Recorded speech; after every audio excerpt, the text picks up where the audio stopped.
Hi everyone, welcome back to the Sharonaknitss knitting podcast. It is currently 10:41 in the morning on October 24th when I am recording. I'm so excited to show you guys what I've been up to this week, what I've been making, and a little bit of life. Obviously, I will start off with my finished objects, then go into my whips, and this week I actually do not have any acquisitions.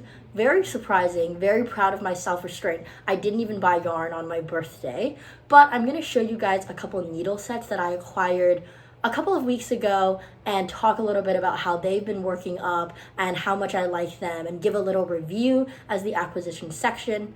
And then at the very end of this podcast, I will go into a little bit of life, my plans, and just what I've been getting up to recently. So first, let's get started with what I am wearing. So today I am wearing the Bay Ocean sweater. You can see it's got this really lovely scoop neck, and it's got these huge flared sleeves, which I love. They make it so comfortable to wear. The Bay Ocean sweater, if you see me looking down, I have some more notes next to me just so that I can give the correct, yarn that I'm using, make sure the pattern's right, and just make sure all the information is correct for you guys. But yeah, so this is, again, the Bay Ocean sweater. It was a test knit for Making Stories, issue number 11. I knit this sweater up about 2 years ago during my first fall semester at my college. So it's got very special memories. It's one of the first things I finished when I was at college. And this is knit up in Garthenor Organic Presley. Not sure if I'm pronouncing it right. It is a very lovely yarn. I love the marled effect that it has naturally. And then I also use just a plain gray for the baubles on the sleeves, which I love as well. I feel like it turned out super nice. If you look really closely, and I'll insert a picture, it's actually not just a plain stockinette sweater. It's got a very light broken rib. So it's got many, many stitches of stockinette and then a broken rib line down the middle. So I feel like that gives the sweater a little bit more depth than if it was just straight stockinette all the way around. I think that the scoop neck is really cute. In warmer weathers, you can just throw it on. It's open like this. I don't have a lot of sweaters that don't have a collar up at the neck, so it's really good to have in my wardrobe. And then in the winter, I love to pair this with a turtleneck. I'll wear like a white turtleneck, a black turtleneck under this, and I feel like it just looks so cute because of the scoop neck. The last feature of this is definitely a rolled hem at the end. So it's got very light ribbing that just rolls into the hem. No I-cord or anything, so it's very easy to finish. And I think it looks really nice. I think the rolled hem and the scoop neck and the baubles and the whole fit of the sweater is very relaxed. It's very sweatshirt vibes, and you can just throw it on over anything and still look really put together and really nice and wear one of your knits, but be very, very comfortable, which I totally love. So yeah, definitely want to wear this more while the weather is still kind of warm here in California. It's not super warm, but it's not quite cold enough yet where I need something like covering my neck and everything like that. Okay, so now let's get into some of my finished objects. Okay. First finished object is this scarf. This is the Stay Toasty scarf by Kutova Kika. It's really lovely, a nice long scarf. Folded in half so you could see the entire thing. This scarf is knit up in, Big Twist Supernova. It's just an acrylic wool blend some yarn that my mom ended up getting for me. This scarf is actually a Christmas gift for said mother. So, she's not allowed to look yet. I think it turned out really nice. I love the very light, fading that's happening. So the Supernova Big Twist yarn is kind of color changing. It fades throughout. So it kind of started off with this black, this gray and white color here, and then it slowly faded into more of a orangey brown with the white staying consistent.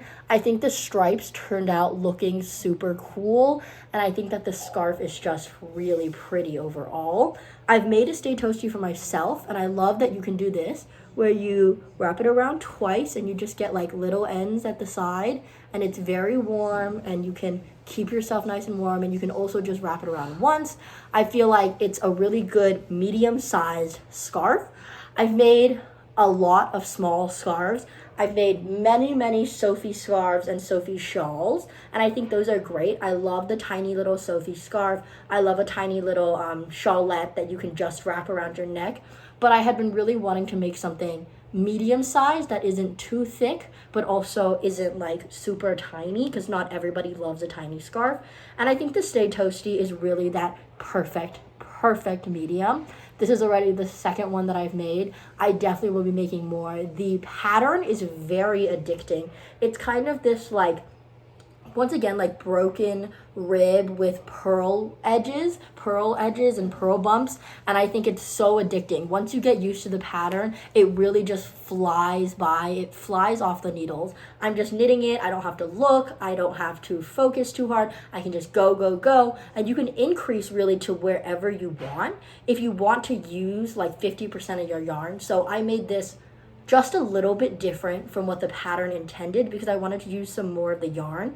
So I basically increased until I hit 50% of the yarn. I just weighed it on a scale, and then I decided to start decreasing. So you can make this however long you want.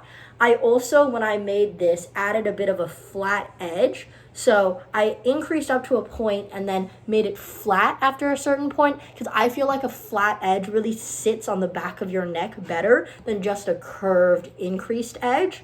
And so yeah, I just went and did that until I reached 50% of my yarn. Once I had used 50%, I was like, okay, the other 50% would be for decreases. And obviously there was like a little buffer there. But yeah, super great. You can obviously just follow the pattern exactly, or you can do what I did and use 50%, or you can even use like 2 different skeins of yarn. I feel like that would be really cool, and use up one for one half and one for the other half. I feel like there are so many options with these little scarves, and I feel like it's a really great way to use up the yarn that you have in your stash. Okay, next, let's get into my other finished object I was working on last week. So this is a half finished object, I would say. Yeah, so these are the Natural Beauty socks by Annabelle Williams. I'll just hold it up here. You can see that it's got a really nice lace pattern. And I'll talk a little bit about some of the modifications that I did to this sock. So first of all, the toe, this blue part, is Filcolana Arveda. And it's just leftover from my Stay Toasty scarf, actually. And I just wanted to use it, and I thought that the color combination looked really cute and fun. The main color for the foot is just simply a Madeline Tosh yarn that I got a very long time ago in some sort of random skein, so I don't really remember anything about it.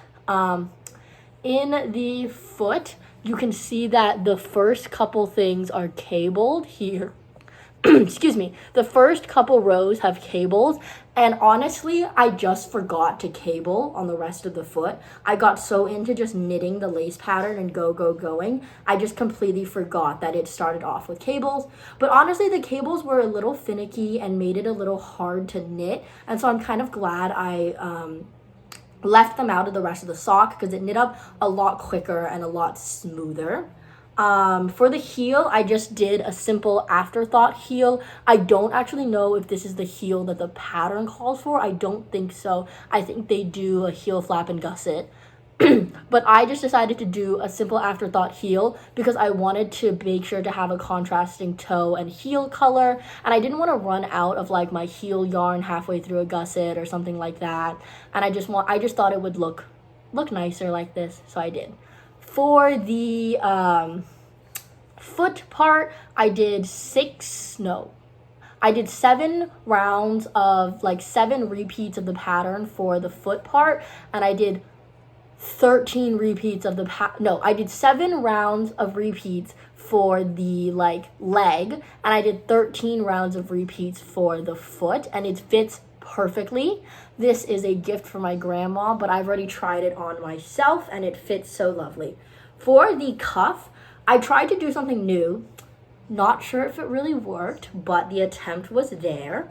I attempted to do a little bit of a ruffle. I'm hoping that when it blocks out, it'll ruffle a little bit more. I don't know if like I'm completely covering it with my hands, if you can see anything as to what I'm trying to show. But I'm really hoping that it'll kind of ruffle out a little bit more once I block it. What I did was after I knit all of the foot repeats, I knit a couple rounds of stockinette, and then I rapidly increased to double my number of stitches, knit a couple more rounds, and then rapidly decreased to go back to the original number of stitches, and then I bound off with the Judy's surprisingly stretchy bind off so that it would still have give.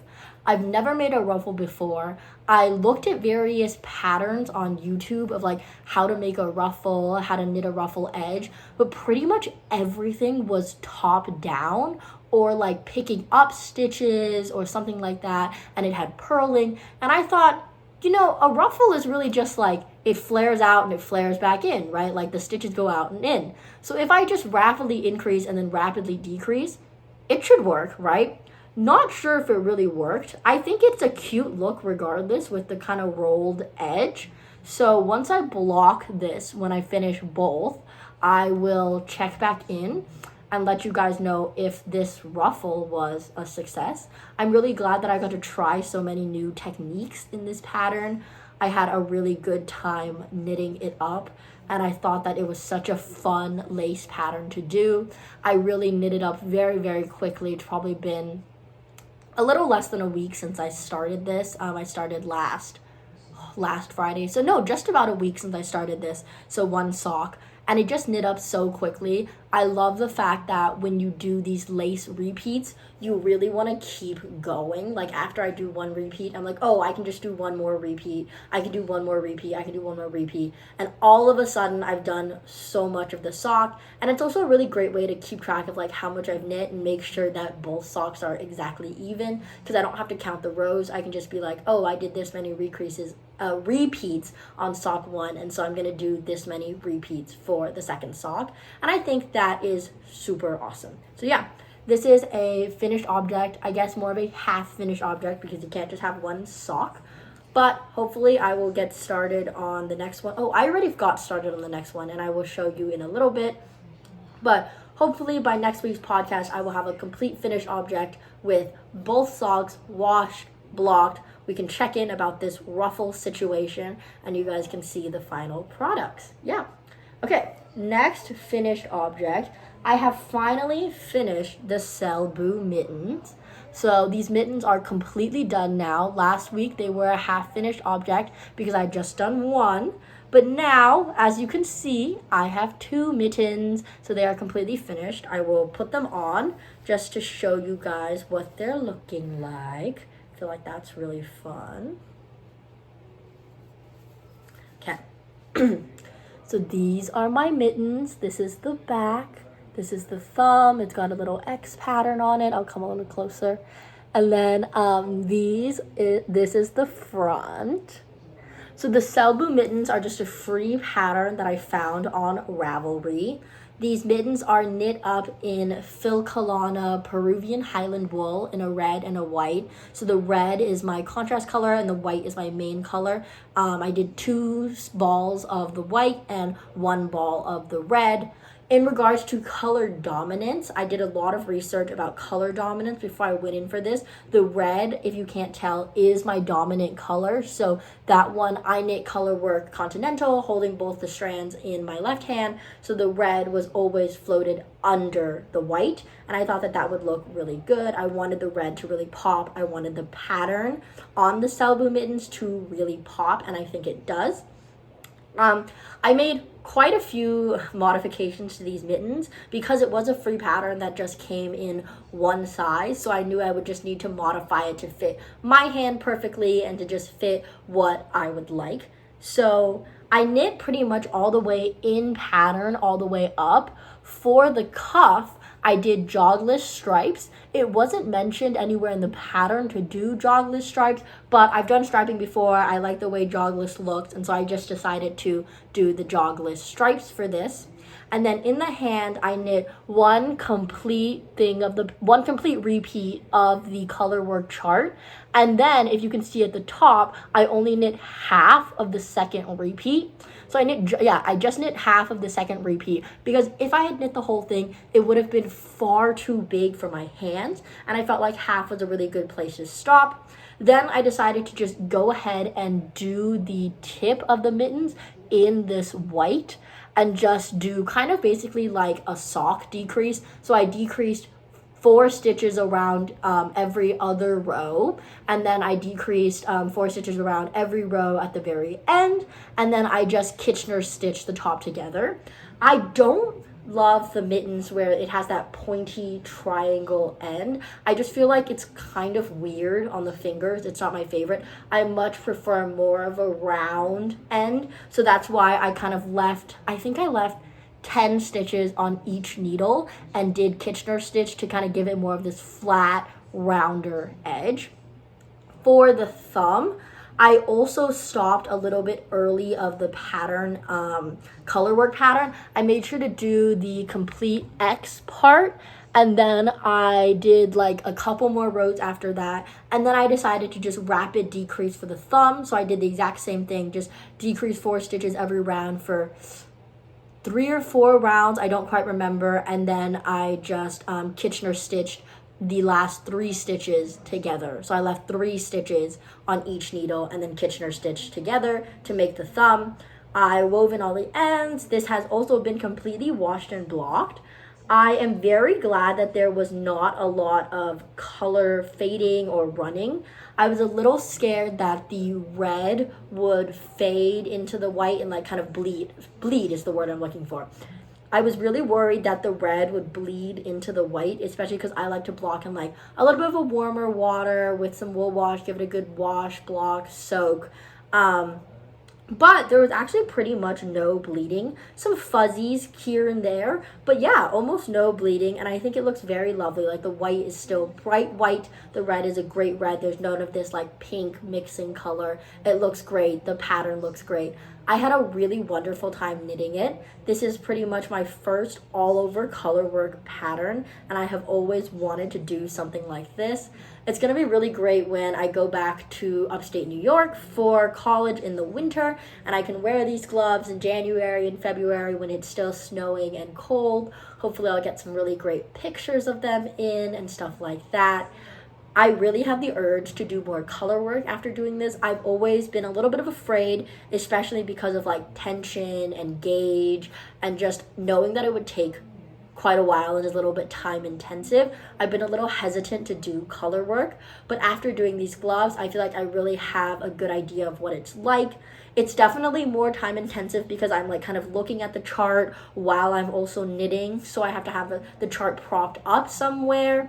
But it's a really, really great project, and it feels so rewarding in the end to have this lovely, lovely product and to know that I made it all by myself.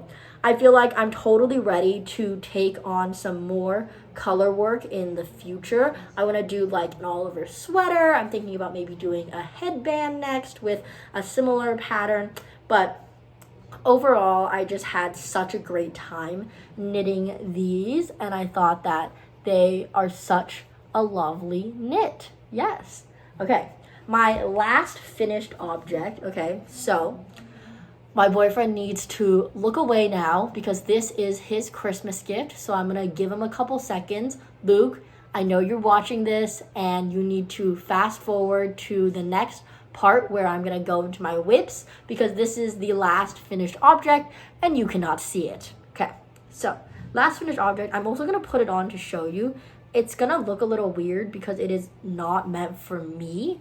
But I think this is the best way to show you guys. So I made these lovely, lovely gloves. Yes, they look huge on my hand because they're made for my boyfriend who has much bigger hands than me. So these gloves. This is the first time that I've made gloves and not mittens. And let me tell you, the fingers, they were fiddly, but they did work up really fast, and I had a lot of fun. Like, binding each one off was like a good little dopamine boost. Like, it was like, oh, I finished one, I'm ready for the next. But they were definitely a little fiddly with the magic loop, but I really liked it. So I also made a couple modifications to this pattern. This pattern is Gloves by Mary Guerin Designs. And so first modification is that this is knit up in 3.25 millimeter needles, but I decided to go ahead and knit the ribbing in 3 millimeter needles and then move to 3.25 for the rest of the glove, because I really like a tight ribbing and I feel like that'll look nice. I'm hoping when it blocks, I can stretch the ribbing out just a little bit more too. I was actually working on this while I knit and chat for my 100 subscriber video, and that's pretty much when I did all of the ribbing. It's very easy to work up. The next modification that I made was I did duplicate stitch on this. So I did duplicate stitch and I stitched an L onto the gloves. I think so everyone can know that my boyfriend's name is Luke, starts with an L, and I decided to just make a nice little L. I thought it would be a super cute little touch. I'm also gonna duplicate stitch on his last initial as well, but I likely won't show that just to keep his privacy here. But yeah, I thought that this is super cute. Also, Luke is a very common name by any means, and he is on my social media and stuff like that, so I think it's totally fine to just show you this. This was the first time I've ever done duplicate stitch. I watched a YouTube video, I watched a couple about how to duplicate stitch letters, and then I looked at a couple of different charts, just free ones of like letters, knitting color work letter charts, and I just kind of went for it. Yeah, I decided to just place it as close to the middle as I could get, and I decided to do 2 like rounds for the base of the hand just to make the bottom of the L a little bit thicker, and then just duplicate stitch the entire L. I thought that it adds just a cute little unique touch. Like, it's like, oh, it's personalized, you know, like I love those like monogram things or embroidered things, and so I felt like this is very personalized. When I block it, I'm definitely also going to stretch out the fingers a little bit. They're a little fat right now, and I want them to be a little more elongated. Another modification I made to this pattern was that normally it's said to stop like right here so I have this green stitch marker. I don't know if you can see it at all. But this one right here, there's this green stitch marker, and that is where you were supposed to stop knitting in the round and split for the thumb. And I decided that based off of the measurements of my boyfriend's hand and other gloves that I have at home, I swear I don't just have thumbs lying around, that would be crazy. Other gloves that I had lying around, male gloves, I decided that I probably should split for thumbs a little bit later because of his hand size. So I did an additional 7 rows before I split for thumbs, and then I just made the thumb slightly shorter overall. So the thumb length of the glove overall is still the same from that stitch marker upwards, but I just split a little bit higher so that he would have more space for his thumbs. So yeah, so that is my last finished object. The yarn is actually from Munich. I obviously talked about this in my first podcast. I got to go to Oktoberfest and pick up this really lovely yarn from Munich. I'm going to attempt to pronounce the brand. It's not going to go well because I don't speak any German. I can say Ich sprechen Bahnhof, which is I speak train station, and my friend who does speak German and my boyfriend who speak German helped me to learn that phrase. But this yarn is from Wendelstein Schaffe-Wool, and it's a 2-ply yarn. So yeah, it's just a natural wool that I got in Munich, and I love it. Okay, so next section, we are gonna get into some of my works in progress. Luke, this is where you can continue picking up and keep watching the video. Okay, so let's get into some of my works in progress. First, I'll start off with my smallest whip. Smallest whip are these socks. Literally just worked on this this morning. So I've been having a lot of trouble sleeping. I'm not sure if it is residual jet lag or my medication, or I really just don't know what it is, but I have been consistently waking up at 3 a.m. in the morning, And that's very early. There is no sun, no one else is awake. It's just me at 3 a.m. And sometimes I'll call my boyfriend because he's in Australia, and so he'll be awake and stuff like that. But I just don't know why I can't sleep in. Like the other day, I slept until 6 a.m. and I was like, oh my God, I got so much sleep. And I was like, this is crazy. So I woke up at 3 a.m., mostly just hung out in my bed, looked at TikToks, talked with my boyfriend. And then once my mom woke up around 6, I came downstairs and she made breakfast. While she was making breakfast, I decided I would just get started on these. So as you can see, the toe was already done. I did 2 at a time toes using like my 2 balls of leftover Phil Colana Arvetta. And then I just put these toes on hold while I knit the other sock because I only have 1 ball of the Madeline Tosh. I don't want to separate it out into 2, so I couldn't do 2 at a time socks, but I thought it'd be cool to just do 2 at a time toes because they're the most fiddly and just get that over with right off the bat. So far, I've only put 2 rounds onto the foot. These are the 2 rounds of plain stockinette. And later today, I will get started with the lace pattern, So yeah. Also, if anyone has any tips on how to get some more sleep, would love to hear that. I have been napping, and I don't know if that could be tying into it, but they're not long naps. And I'm also sleeping at like a reasonable time. So it used to be, this is a bit of a tangent, that I was going to sleep very early, like 8, 9, and I was waking up at 3. But now I'm going to sleep at like 10, and I'm still waking up at 3. So it's definitely a bit more of a problem.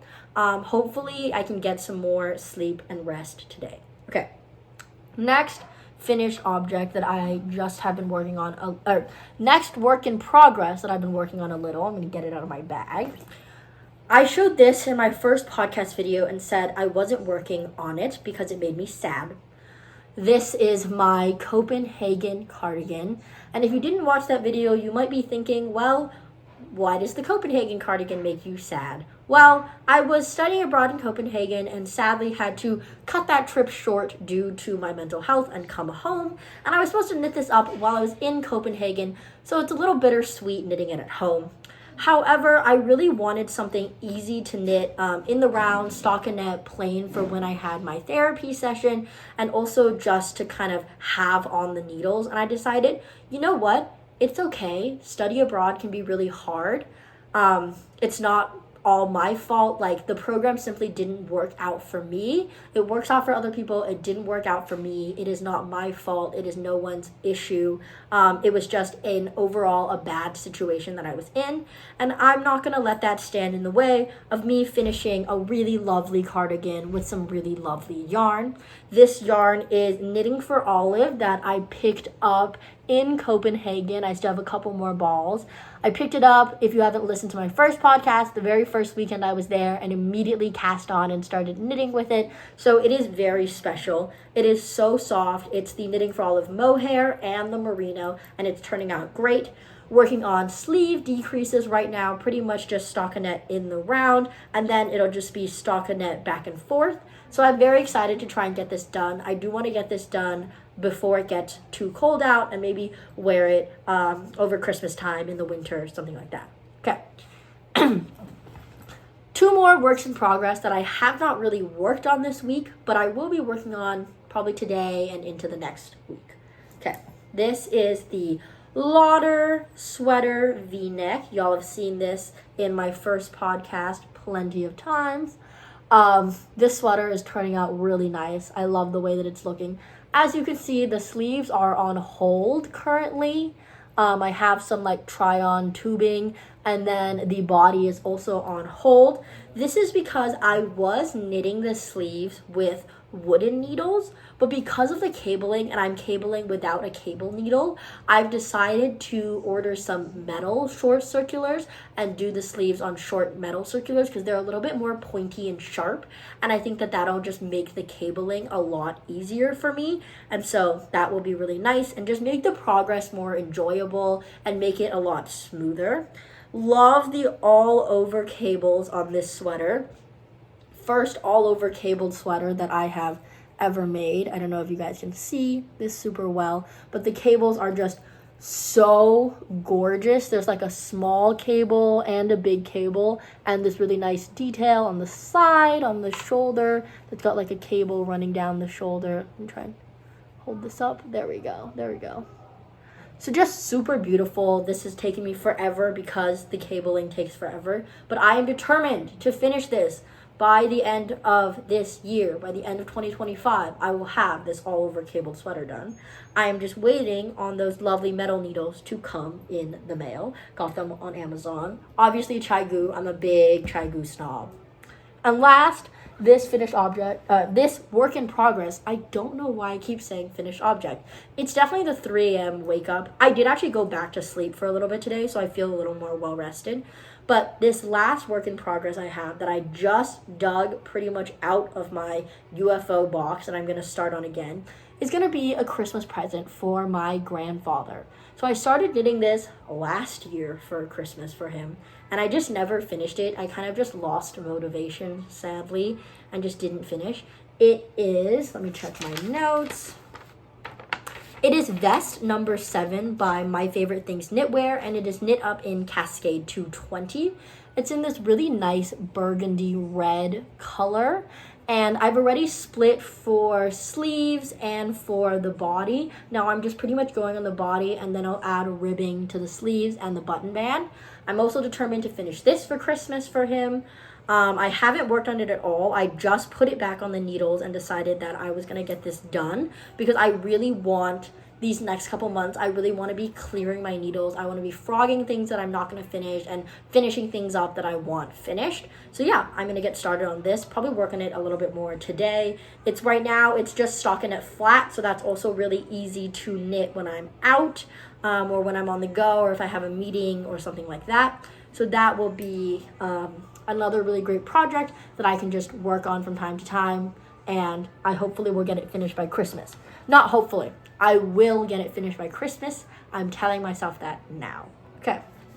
Last, let's go into the pseudo acquisition section. Okay. Excuse me. So acquisitions, I purchased this set of Licca needles from the Webs tent sale last May. I purchased this set because I knew I was traveling abroad and I didn't want to have to take all of my needles with me. I have tons and tons of ChiaoGoo red lace just needles, and I didn't want to take them all with me because it would be a lot of work, and I was scared of getting stopped by TSA for having all of these needles. And I just didn't want them to get lost or anything like that. They take up a ton of space. Tons of reasons why you don't want to just carry a whole bag of needles with you across the country, to a different country. So I decided to pick up this tiny little set of Licca Interchangeable. They were on sale. They were probably $60, really good deal, and they're really cute. So the bag opens up like this. You have your needles all on the inside, and then you've got a little pocket here, and this pocket holds all of the cords and the tightener and needle stoppers and stuff like that. So really nice overall. These are the shorter needles, so they have shorter cords and are the shorter needle lengths. I think 4 inches instead of the 5 inches, but I could be a little bit wrong. I really like them. I used them all when I was in Copenhagen, even for my Copenhagen cardigan for the body. I was just using kind of the longest cord that they had with the 4mm needles, and the stitches were a little squished, but it was totally fine. It's really nice, super compact, easy to carry with you everywhere. I love the fun colors. I think they're really fun to use and really, really convenient for travel. My only gripe, very small, is that they are wooden, so they are not as pointy, and they can also break. So I can be a little bit of an aggressive knitter. I tend to do my best knitting when I'm a little bit anxious and I have something to kind of get out of my system, but that can lead to some slight issues. So this specific set of needles, the 3.25, is this what it is? The 3.5mm needles, I was using these little guys. I don't know if you can really tell. You can't tell that they broke at all. But I was using these guys to knit my first Stay Toasty scarf. And I was trying to do increases, and I was pushing really hard on the needle, and it just snapped. It just straight up snapped. Luckily, I had super glue and I just super glued it back together. The joint has absolutely no problem. I've used it a bunch of times since then, never broken it again. I've even used the smaller, thinner ones. I think it's the 3mm or the 3.25mm, and I've never broken those. So I think I was just knitting a little too aggressively, but that's my only gripe. And then I was using the 4mm needle for my Lauder sweater, and it was just very hard to do the cabling without a cable needle because the needle tips were a lot more blunt, and so it was just kind of hard to pick up all of the stitches and move them and put them back on the needle. So I think that's my only gripe with wooden needles, is that could break if you're a little bit aggressive like me, and also just not quite as sharp as the metal needles. Okay, next set. These are the ChiaoGoo Red Lace Interchangeable. Yes, a very expensive purchase. Pretty much an early birthday treat to myself. I've had this set for about 2 weeks now, and I've used it a ton. When you take the zipper, you open it, you've got all of your needles right here, all of your tips. It goes from everything from 2.75 all the way up to 10 millimeters. So you get, okay. I'm gonna pick that up later. That's fine. But you get all of these different interchangeable needles. So I'm gonna hold it like this, and there we go. Now nothing's falling. That's great. So you get all of these different needles, and then you get 2 sets of cords, smaller cords and larger cords, which are really nice. The cords you can just store in the front here. They also give you needle stoppers and tighteners and a little manual, which I think is really nice. As I've said before, I am a huge ChiaoGoo snob. Pretty much all of my needles at home are ChiaoGoo Red Lace needles. They're all in college in storage right now, and I just have them in this giant bag. I pretty much exclusively use ChiaoGoo. I feel like the Red Lace needles are so good. They never break because they're metal, and I'm not knitting that aggressively. I'm not Thor or the Hulk by any means.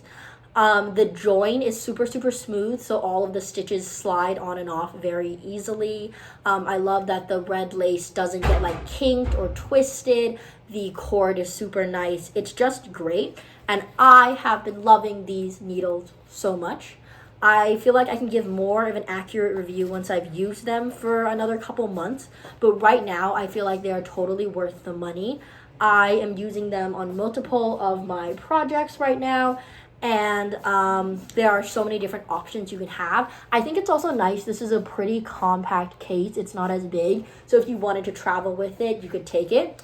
Again, my only gripe with this is cord sizes. So there are short, medium, and long cords, but there aren't the super shorty ones, so you can't really do small circumference circular knitting on something that's a sleeve. You could maybe do a hat, but you can't really do a sleeve. And I know that ChiaoGoo has another set of because these are the 5-inch needle tips, so these are the bigger ones, and I know that they have another set that's the 4-inch that's made for small circular knitting, so I might have to get that one at some point, but right now I'm fine with doing magic loop or something like that.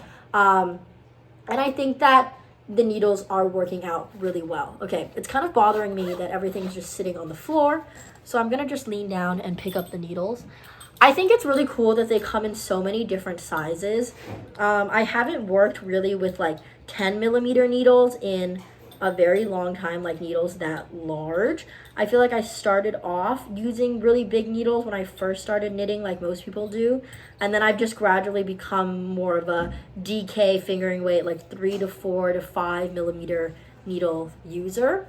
I will be starting a new project, hopefully within the next week or so, that is a sample knit, that is a secret sample knit, but it's going to be using 6 millimeter needles. And so, okay, I'm back. Sadly, my phone did run out of storage again. I realized I never deleted the other podcast videos that I made off of my phone, so that was taking up quite a lot of space in the storage.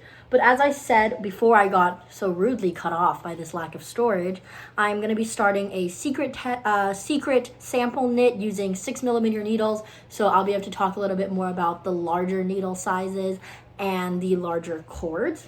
I think that I'm just going to spend a couple of minutes talking about some life stuff and then wrap up the podcast because I freed up some storage, but I don't know how long it'll last, so I'm going to hurry this along. Next week, I actually have a couple days of a babysitting gig, so I'll be working. I'm really excited to do that. I hopefully will still be knitting a ton. I'm working with some little kids, just watching them through the day. So when they're napping, when they're resting, I'll get a bunch of knitting done. And it'd also be really nice to just leave the house. Me and my mom have had some really good food this week. We went to Cheesecake Factory. We went to this place called like Wagyu Factory or something like that. And we had Korean barbecue. We've had hibachi. Just a lot of really good food this week. And so that's been super lovely.